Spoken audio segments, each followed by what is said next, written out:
Guinée, l'opposition a maintenu la pression contre le président Alpha Condé en appelant à intensifier les manifestations pour le départ du dirigeant guinéen. C'était au lendemain du report d'un référendum contesté.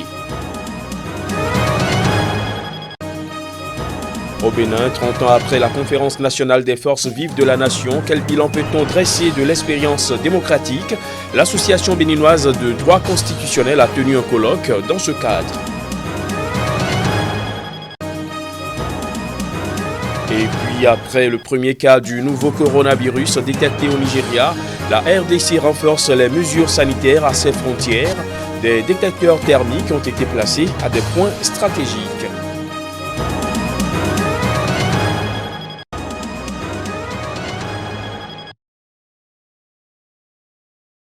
Le FNDC, collectif de partis et de la société civile engagé contre un éventuel troisième mandat du président Alpha Condé, a pris acte du report des élections référendum et législatives. Il estime cependant que ce report ne répond nullement à la demande légitime du peuple de renoncer au troisième mandat et au référendum constitutionnel. Il ne résout pas les questions d'inclusion, de transparence et de crédibilité du processus électoral, a-t-il ajouté. Le principal opposant guinéen, Cellou Dalein Diallo, a de son côté mentionné dans un tweet que le discours d'Alpha Condé s'apparente plus à une déclaration de guerre à l'endroit de l'opposition et du FNDC qu'à une offre de paix et de dialogue. Le FNDC a appelé les Guinéens à se préparer à des manifestations pacifiques intenses dès le jeudi 5 mars prochain pour obtenir le départ du pouvoir du président Alpha Condé. Les tensions ont persisté samedi à Conakry, où des partisans de l'opposition ont dressé des barricades dans la banlieue et jeté des pierres aux forces de l'ordre qui ont riposté avec des gaz lacrymogènes. Le président Alpha Condé a annoncé vendredi soir sur la télévision publique avoir accepté un report léger de la date du référendum et des législatives. La durée de ce report doit être de 2 semaines.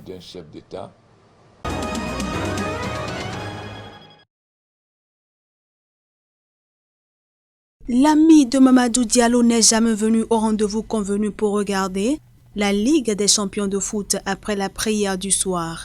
Il est mort ici à Ouanendara, banlieue de Conakry et bastion de l'opposition guinéenne, au président Alpha Condé. Chacun de nous a dit à l'autre, au revoir, on se reprend dans sous peu de temps. C'est mon téléphone qui sonne, on m'appelle, me dit, viens, on a tiré dessus sur ton ami, il est décédé. Je n'y croyais pas. Quand je suis venu, je l'ai trouvé couché. Depuis mi-octobre, au moins 30 civils et un gendarme ont été tués au cours de ces événements qui inquiètent la communauté internationale.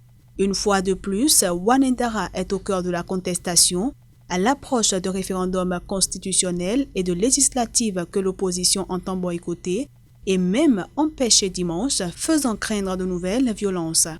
Des fois, nous, on ne sort pas, mais ils viennent attraper nos frères dans les maisons, faire beaucoup de choses. C'est pourquoi à Ouanendara, nous encore on sort, on se manifeste pour que les policiers ne vont pas faire du mal à nos parents. Ouanendara est un des fiefs les plus turbulents de l'Union des forces démocratiques de Guinée, le principal parti d'opposition.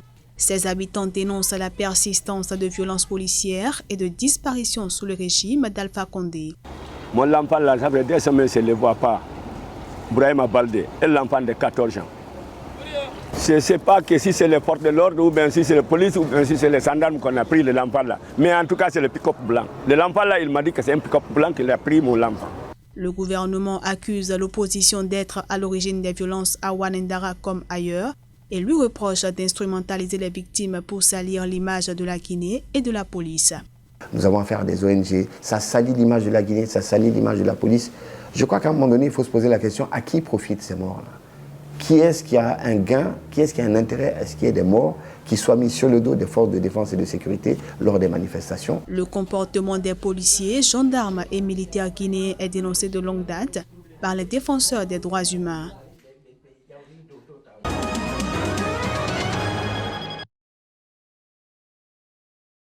En conviant ses collègues professeurs, spécialistes du droit constitutionnel, politique et acteurs de la société civile à ce colloque, Joël Aïva a voulu dresser le bilan de la Conférence nationale des forces vives de la nation 30 ans après. Mais avant, le président de l'Association béninoise de droit constitutionnel a voulu lever cet équivoque. Il me plaît d'ores et déjà de dire que la conférence nationale de février 1990 n'est pas un accident de l'histoire. La conférence nationale n'est pas un événement conjoncturel que le temps et les hommes peuvent effacer.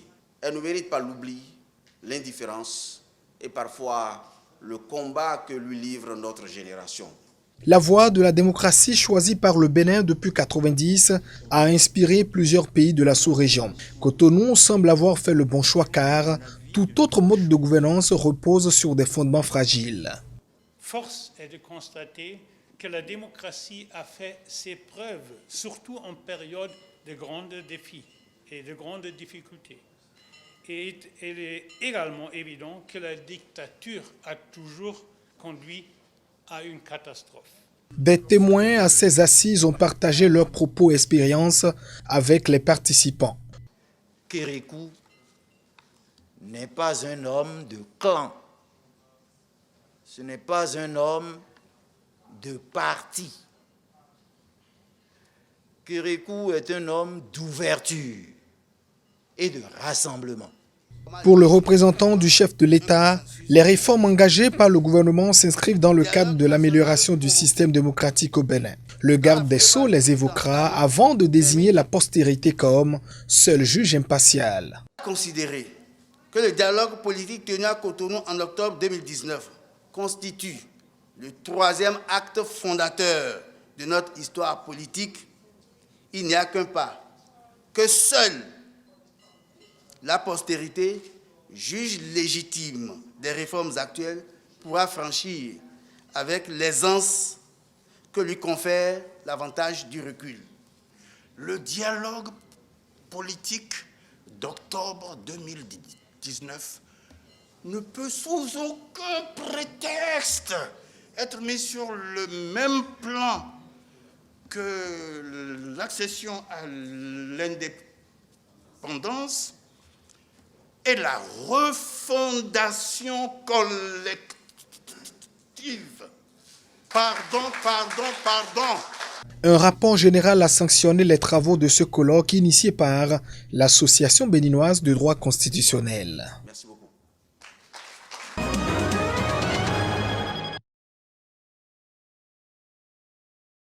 C'est la première fois que la police subit une lourde perte en une seule attaque. 10 policiers ont été tués et plusieurs autres blessés. Les assaillants qui portaient la tenue des forces armées burkinabées ont attaqué simultanément le commissariat de police et le détachement militaire. Mais c'est le commissariat central qui était la cible principale selon des responsables de la police. Aux différentes entrées de la ville, des combattants avaient été postés avec des roquettes. On dénombre également d'importants dégâts matériels. Selon des sources sécuritaires, un véhicule blindé et du matériel militaire ont été emportés par les assaillants. L'un des syndicats des fonctionnaires de police invite le gouvernement à doter convenablement les policiers d'armes appropriées car, soulignent les responsables du syndicat, ils sont engagés dans cette guerre au même titre que les forces armées. Le directeur général de la police nationale a salué la mémoire des policiers tombés les armes à la main sur le champ de la défense de la patrie. Le 10 février, un groupe armé avait déjà fait irruption à Seba, tuant un habitant et enlevant 7 personnes au domicile d'un pasteur. 3 jours plus tard, 5 de ces personnes dont le pasteur avait été retrouvé morte, les 2 autres des femmes étant saines et sauves, selon le gouvernement de la région du Sahel. Le Burkina Faso est confronté depuis 5 ans à des attaques de plus en plus fréquentes et meurtrières attribuées à des groupes djihadistes. Selon l'Organisation des Nations Unies, les attaques djihadistes au Mali, au Niger et au Burkina Faso ont fait 4000 morts en 2019.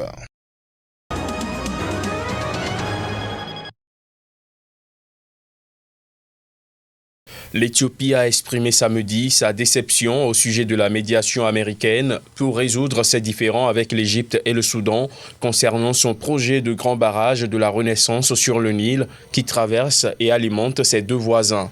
Le Trésor américain, qui supervise les pourparlers entre l'Éthiopie, l'Égypte et le Soudan, a affirmé vendredi dans un communiqué qu'un accord avait été trouvé et a invité l'Éthiopie qui a boycotté les pourparlers de ces derniers jours à Washington à le signer au plus tôt. Un accord dont le contenu n'a pas été révélé. Vendredi, l'Égypte a affirmé avoir été à l'origine de cet accord qu'elle a qualifié de juste et équitable et dans l'intérêt commun des 3 pays.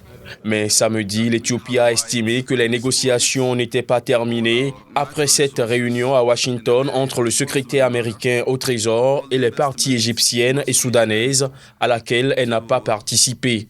Après 9 années de blocage dans les négociations, les États-Unis et la Banque mondiale parrainent depuis novembre 2019 des discussions visant à trouver un accord entre les 3 pays. Le projet de grand barrage de la Renaissance doit devenir le plus grand barrage hydroélectrique d'Afrique, mais l'Égypte craint une réduction drastique du débit du Nil en cas de remplissage trop rapide du réservoir par l'Éthiopie.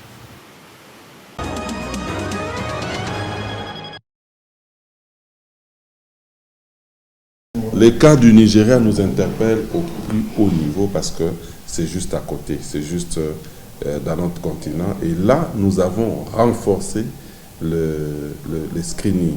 Et là, nous ne ciblons pas seulement les aéroports, mais aussi les frontières terrestres.